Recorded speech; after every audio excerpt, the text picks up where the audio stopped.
President Uhuru was president of this country, we had finance bills every year. But it's only one that had very serious contention, and the only contention that was there was the increase of VAT. In fact, the introduction of VAT on fuel of 8%. Mr. Speaker, the Kenya Kwanza regime has been in office. This is less than 2 years.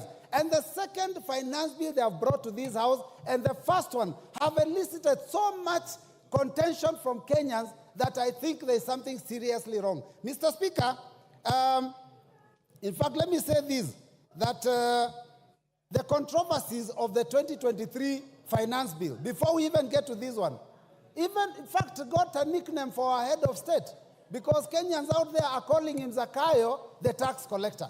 Mr. Speaker, we must move from that concept of ensuring that every year we impose punitive taxes on Kenyans. Mr. Speaker, Kenyans have not even recovered from the negative effects of the 2023 finance bill.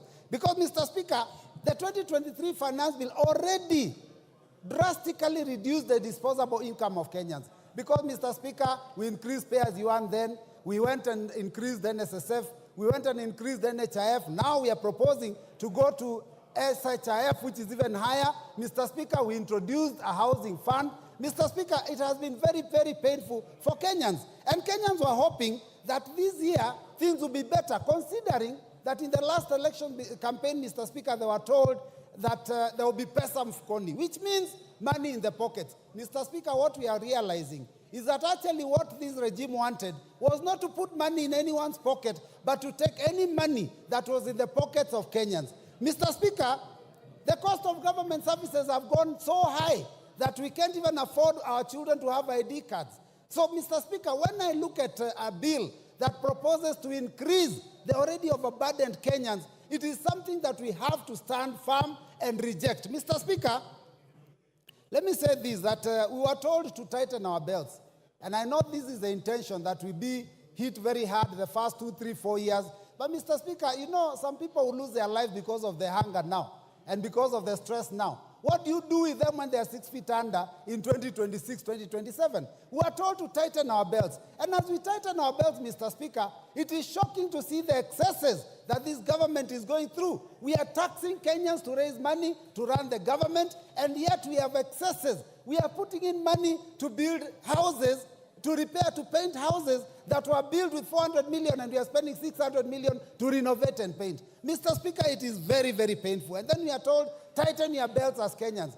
And 200 million Kenyan shillings is used on a return trip on a chartered plane to the US. Mr. Speaker, this is not acceptable. And all those missions are begging missions. When what we are doing here is we are living beyond our means. Mr. Speaker, I seek the attention of all those members that passed the 2023 finance bill and later on went and told Kenyans they didn't have time to read it. Now listen keenly. If you didn't read that one, you listen to us. Mr. Speaker, oppressive tax policies do not make good economic sense. And Mr. Speaker, let me just put it this way, that the last year's proposal was intending to raise 214 billion. But because it was oppressive, Kenyans did not pay as expected. And in fact, what we collected was only 131 billion out of that finance bill, which was only 53% of the target. Mr. Speaker, the more you put, the more burden you put on people, the more likely that they are going to look for ways to avoid that tax. So, Mr. Speaker, we have to be careful. We warned that that would happen, that people would evade.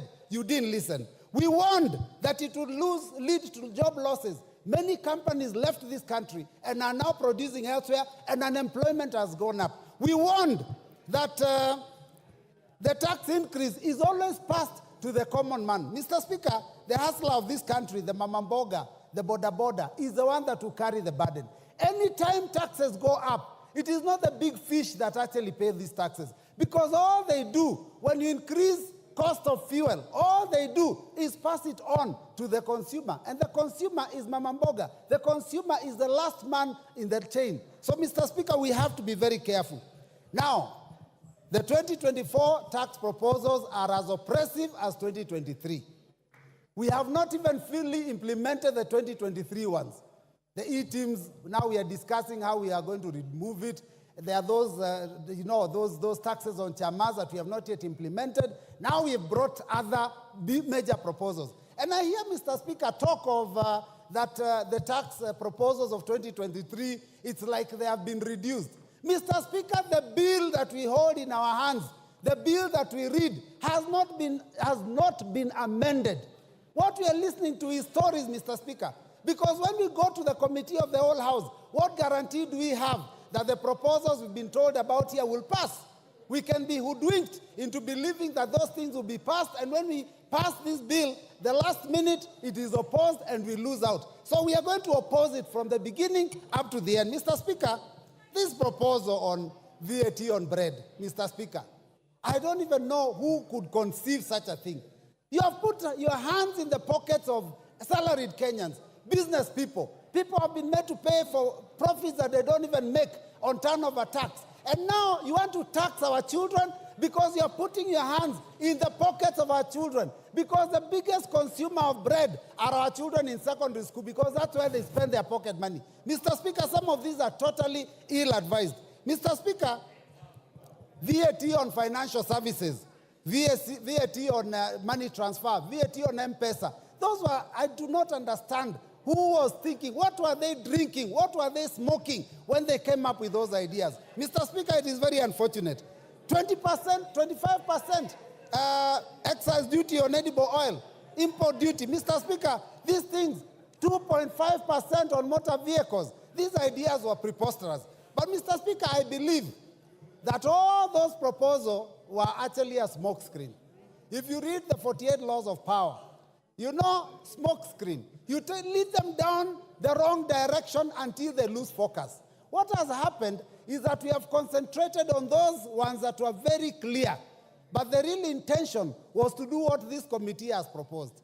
That suddenly, after we think that things are okay, they increase RMD, road maintenance levy, road development levy, and the import duty. That is what the intention was. In fact, the net effect is likely to be that this finance bill may be collecting almost as much, if not more, than the previous proposal. So, Mr. Speaker, I stand in solidarity with those Kenyans that said that this must be rejected in totality.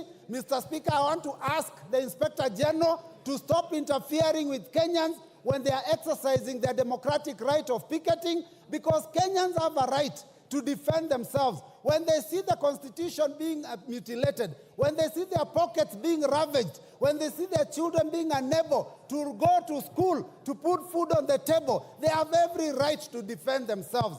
Inspector General, can you concentrate on defending the country and stop interfering with Kenyans? And this revolution, which is unfortunately a kindly revolution, Mr. Speaker, it is unstoppable. Because when we were in the streets, you could call Raila Amolo Odinga, you could call Stephen Kalonzo Musyoka and ask them to tell the troops to go back.